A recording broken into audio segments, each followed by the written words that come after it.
Greetings, it's January, which means it's our very first author talk of 2026, and today's conversation is with Sister Damien Marie Savino, the author of Learning the Language of Creation, Catholic Social Teaching and Integral Ecology. This book is the latest installment in our collaboration with Notre Dame's Institute for Social Concerns, which is the Catholic Social Tradition series. This series is a resource for both academics and pastoral practitioners dedicated to the systematic application of Catholic social teaching to real-world problems and issues. It aims to strengthen the capacity of the Church to respond lovingly and well to the demands of the gospel. Sister Damien Marie's new book frames integral ecology as a pilgrimage guided by a process of listening and learning the language of creation. She offers a new way of thinking about creation, human beings, and the relationship between them to realize the promise of integral ecology put into practice. I hope you enjoy the conversation, and there will be many more to come this year.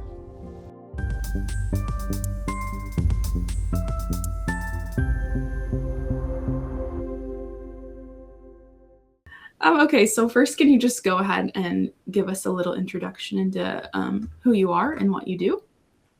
My name is Sister Damien Marie Savino, and I'm a Franciscan Sister of the Eucharist. I have my doctorate in civil environmental engineering and master's degrees in theology and soil science. And I have served in several academic and administrative positions at various universities over the past 20 years.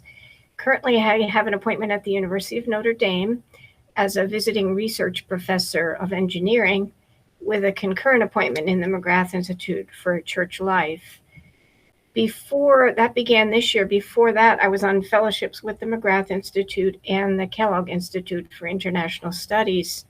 They both supported me in writing this book called Learning the Language of Creation, Catholic Social Teaching, and Integral Ecology.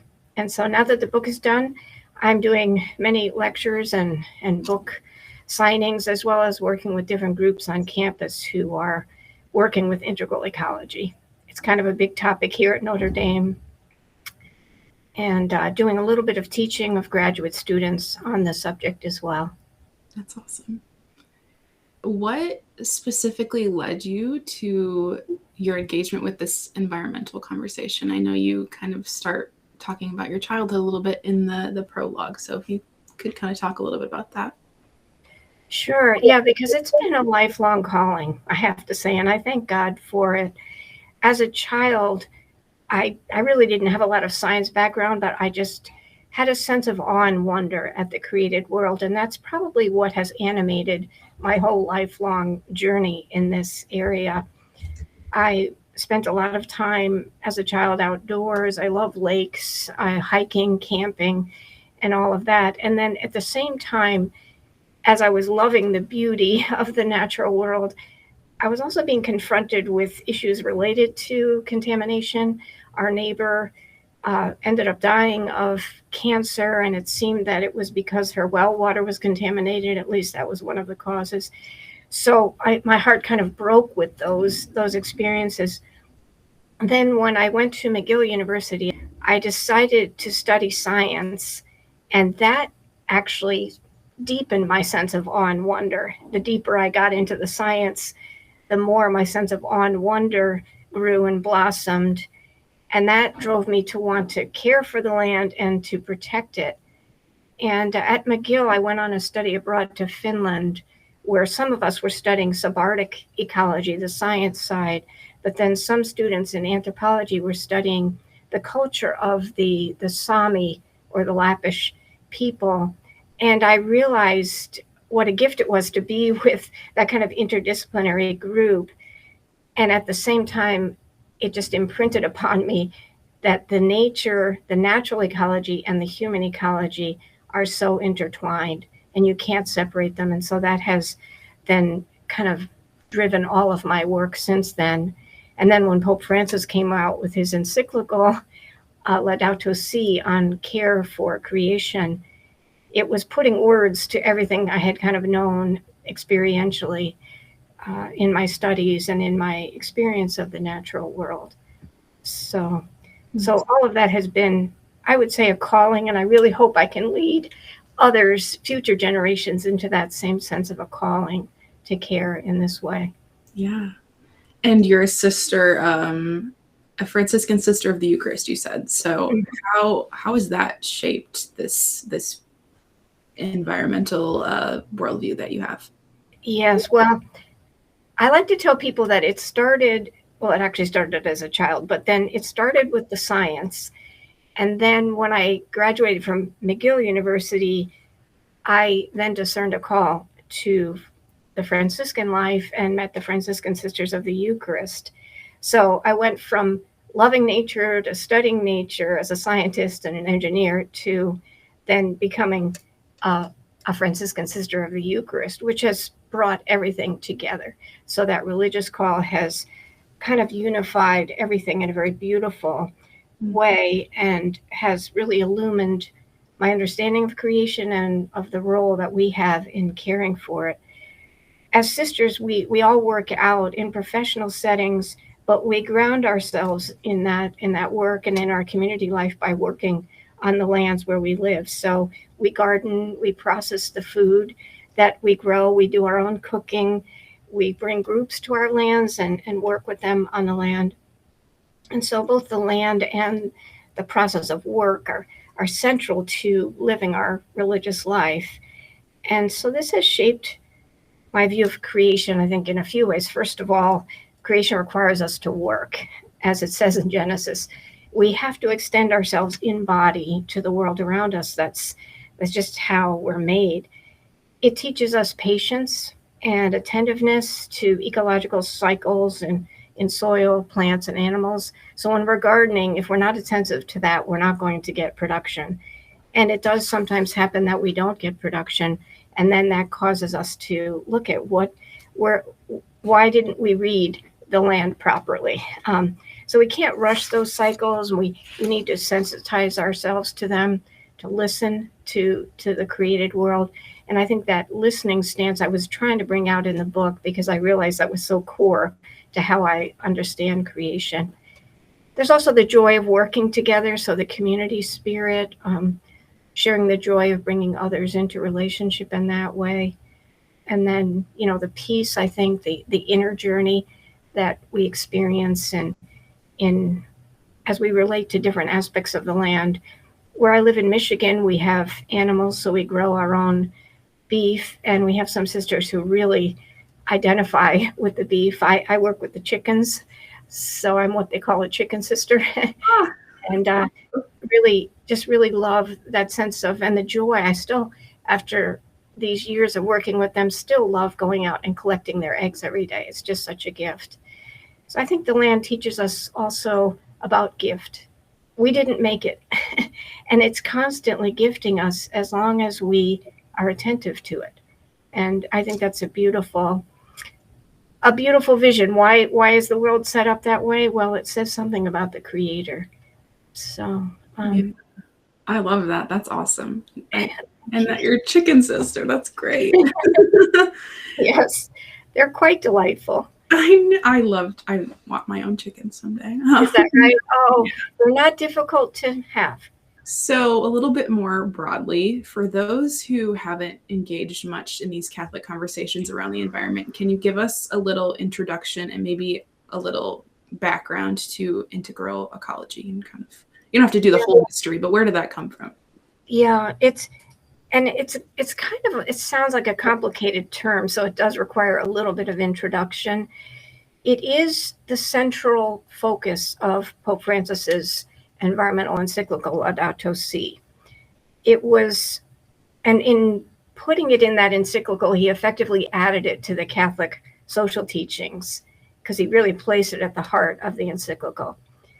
Now, it's in continuity with previous Catholic social teachings, and I think primarily it extends the earlier concept of integral human development, and now it's called integral ecology.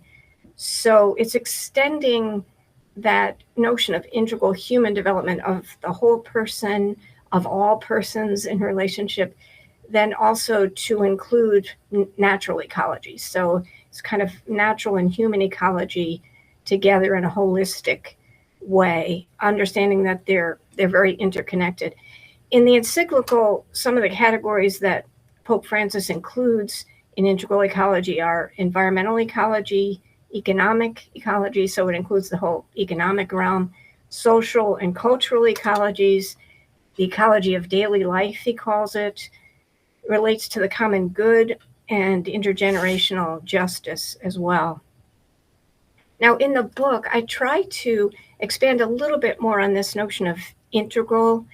So I look at 4 types of integrality. So the natural and human ecology that Pope Francis has in Laudato Si. Then the way that integral ecology is integral in its language and subject matter. So it includes ecological, social, economic, theological concerns. And in the book, I emphasize the science and theology, so that they're coming together in this. So that integrality is both science and faith. And then I also emphasize that in terms of natural and human ecology, it's not just the external ecologies, but very importantly, the internal ecologies. And here, what's driving me is a quote that Pope Francis has toward the end of Laudato Si, but he's actually quoting from Pope Benedict XVI, who said, "The external deserts in the world are growing because the internal deserts are so vast." And that, I think, in my own process of coming to love creation and care for it, is something I've really come to, that the reason we have this external pollution is because of something's off base in us internally. And so I think we have to really place an emphasis on that internal journey, that inner conversion. And then finally, I also look at the holistic nature of integral ecology in terms of how it encompasses our 3 fundamental relationships: with God, with others, and with the earth. And this is emphasized in paragraph 66, which is a key one in Laudato Si, where Pope Francis says our 3 fundamental relationships are with God, with others, and with the earth. I think we're all very familiar with God and others, but he with the earth has always been part of the tradition, but not so discreetly stated. And so I like to tell my students, when we get, after we die, and hopefully we are heading to heaven, what will we offer to God when we get there? And I think what we need to think about in our lives is, I want to offer, this is how I loved you, God. This is how I loved others. And this is how I loved the earth. So we have a restored prairie on our land in Michigan. I hope I can offer that back to the Lord when I die. So I think that gives a sense of this kind of holistic, but the very important nature of this inner conversion in that process of trying to bring about integral ecology. Because I think unless we change ourselves interiorly, we're really not going to be able to solve the ecological issues. Mm-hmm. So a follow-up to that, which I would say that it follows pretty well. So what does this Catholic view of the climate crisis offer that the secular approach misses? Yeah, and this could be many books, but I do think we need to articulate, I love this question, because I think that as Catholics, we need to articulate this more and more. And it's not just something just for Catholics. This is why Pope Francis wrote the encyclical. It's something that can be used to reach out to people of every faith, or even people of no faith. And we just haven't done a lot of work in articulating this. So that's another reason why I wanted to write the book. First, I would say simply the ecological crisis is actually bigger than climate change.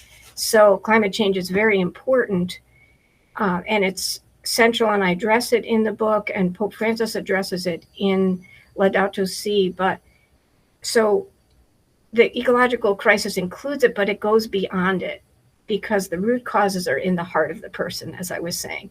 So this interior ecology is really important. So when the human heart is driven by throwaway attitudes or consumerism or an exaltation of a technocratic mindset at the expense of, say, ethics and morality and truth, or a reduction of matter simply to particles in random order. All of that is a kind of inner disorder that then is reflected in the world around us. And so we need to work on converting that soil of our inner beings. And I think including religion is a first step, which is important, but we have secular groups that are doing that. It's intriguing that in 2021, the World Resource Institute began a faith and sustainability initiative. The UN Environmental Program began a Faith for the Earth initiative in 2017. But I would say Catholic theology even goes beyond that. It's one way maybe to understand it is the Catholic faith is a both and faith. So it's both faith and reason, science and theology, matter and material and spiritual. So it's both and especially in relation to that material and spiritual relationship that is very important in the Catholic faith. We get to the spiritual through the material. And that's, I think, the sacramentality that's so important in the Catholic faith, because we teach not that there's some kind of pantheistic spirit that's animating creation, but that, as Gerard Manley Hopkins says in his beautiful poem, all creation is charged with the grandeur of God. So there's an imprint in Franciscan spirituality. We could say there's an imprint of God in the created world. There's something beyond just the material. And I think I always experienced that since I was a child. I knew there was something more because the awe and wonder just sort of pointed me beyond. The beauty of the material taught me that there had to be something, a beauty of a creator that made this material. So I think that Catholic notion of sacramentality and the idea that we get to the spiritual through the physical, which means we have to reverence the physical and care for it well, and that it can be a journey into the spiritual. And then maybe also the sense of these three prime relationships.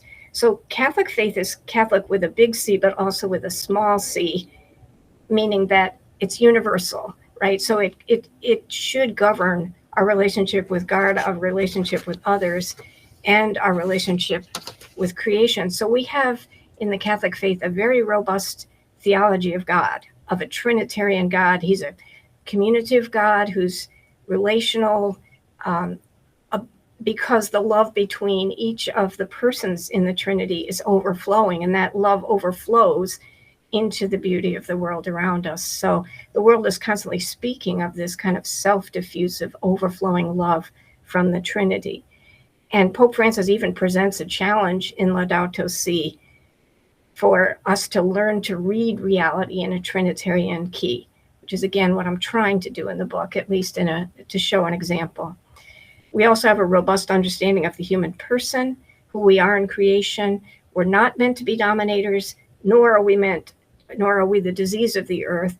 We're kind of a both and creature. We have to both till and keep. We're both body and soul. And that means that I believe we have a special calling then to read the messages that God has sort of imprinted on all of creation, since we're kind of a special creature. We have a special niche, just like every creature has a niche, but we have a special niche that we can't operate apart from that niche, otherwise it causes problems.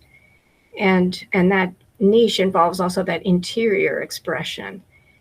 Guardini has a beautiful line in which he says, we must learn to express our interior in what is external and to read the inner from the outer signs. So it's just a beautiful way of thinking of it. And then we also have a very robust theology of creation to offer. And here, I think Franciscan spirituality has a lot to offer. But going back to the early patristic fathers in the first centuries of the church, had a very robust view of how the created world is really communicating the creator. And so I think all of that, you could write books on all of this, but we just have so much to offer that isn't generally spoken of in these conversations. Yeah. You're really hitting all the people are making me excited. Gordini and Gerard Manley Hopkins. I love that guys. So yeah, honestly, as Catholics, we can't really ignore this question either. I think it's kind of no, we can't. Integral, maybe you might say. It's very integral. And I think there's a whole field for evangelization. So true. That hasn't really been developed yet. There's a lot of people starting to work on it, but just needs a lot of work. And I hope to do more of that now that the book is done. Absolutely. But to work with groups on this whole way of how we evangelize through the theology of creation and our theology of the human person and of the Trinity. Definitely. The book has a unique layout. Can you kind of walk us through what that is? I know you have mentioned a little bit about that. Sure. Well, and I think as you mentioned earlier, it begins with a prologue. I was just trying to set the stage as to why I was writing this book, and I shared a little bit about that. And then the introduction, just introducing this idea of why is integral ecology integral. Then the next two chapters look at what's the problem. And I begin with what I call the external dissonances. And that comes from Pope Francis's words that he says, if we learn how to listen, we can hear in the voice of creation a kind of dissonance. On the one hand, we can hear a sweet song in praise of our beloved Creator. On the other, an anguished plea, lamenting our mistreatment of this, our common home. So first I look in chapter 2 at the external dissonances, so climate change, water, pollution, loss of biodiversity, what is happening externally. Then the next chapter I looked at the internal dissonances and what is this doing to us internally as human persons and as cultures. Then, so that lays out the problem, and then I tell people, please keep reading because it doesn't end there. And then I look at the Franciscan journey, so in theology, picking up particularly St. Bonaventure's journey of the soul to God, which I think has a beautiful layout for the spiritual journey from the external, the out, he says, to the internal, and then to the up, raising it all up to the Trinitarian God. So outlining that journey and looking at how it might relate to this journey of integral ecology. Then I try to, live what I've written, and in the next two chapters, listening to creation's voice. So I propose 7 words of creation that I read through my studies and my experience of creation. And then in chapter 6, three sort of human themes that I think are very important. And then I end up with, well, what would this look like if we would design integral ecology on the ground? How could this lay out some principles for integral ecology design? Yeah, thank you. That's good. So Lit Press is a Benedictine publisher. The section that you wrote on hospitality stuck out to me because we're always talking about hospitality over here. So can you kind of share with us what hospitality has to do with integral ecology? Well, yes, in chapter 6, I propose this ecology of hospitality as one of 3 ecologies that I think would be helpful. This came to me, so I appreciate, it's beautiful that it comes out of the Benedictine tradition. I'm writing as a Franciscan, and I could say it's also in the Franciscan tradition too. St. Francis's hospitality toward creatures and toward his brothers and all. It came to me while I was in Uganda. The past 2 summers, I've had the beautiful opportunity to go to Uganda, to the Bethany Land Institute, where they're trying to incarnate integral ecology with the rural poor there. And the hospitality we experienced among people who have far less than we have here in this country was just sort of overwhelming. And while I was there, I just thought, this is such a beautiful way of expressing integral ecology. And I think just this hospitality, it's a reciprocal relationship between the guest and the host. And there should be, like the guest, it made me so want to respond back to the beautiful hospitality that was extended to us. And that I think is maybe part of the Ugandan culture because it was just so strong there. So, But then I began to think about, well, creation is really an act of divine hospitality, this overflowing of God into the world around us. And that as humans, we have a special role in mediating that divine hospitality to others and to creation. And one example of this, when we were in Uganda, that was very strong, was we were sitting at the table eating one morning, and there were some Notre Dame students with us, and they were quite upset about something. And so I went over to see what was wrong, and the bees were having pancakes with syrup, and the bees were there all coming to getting into their syrup. So they were a bit afraid, and they left. And one of the men who was waiting on us came over very concerned. What's the matter? What happened? And I just said, well, the bees were there, and they got a little concerned. And he, without hesitating, he turned to me and he said, the bees are just hungry for breakfast. And he went over to the plate, took the pancakes off, and poured more syrup there and left it on the table. And all these bees just came in and started eating. And I just was so struck by that action. And the table was right next to ours, and it was a very peaceful interchange, and his sense of hospitality extended so naturally just to the bees too. So I would imagine that might resonate with Benedictines as well. It certainly also resonated with me with Franciscans, the St. Francis who picked up the worms and also embraced lepers, the little poor ones. We have to extend hospitality to all, and maybe even more so to the ones that we don't see so well, and learn to see them and extend hospitality to them. And I think that would take us a long way to incarnating integral ecology if we could begin or learn that kind of hospitality. Yeah, that's so awesome. Yeah. So in a perfect world, after a reader's done with your book, what would you like them to do? What is your hope for the people who are going to read your book? Well, one thing very practical I would say is plant a garden.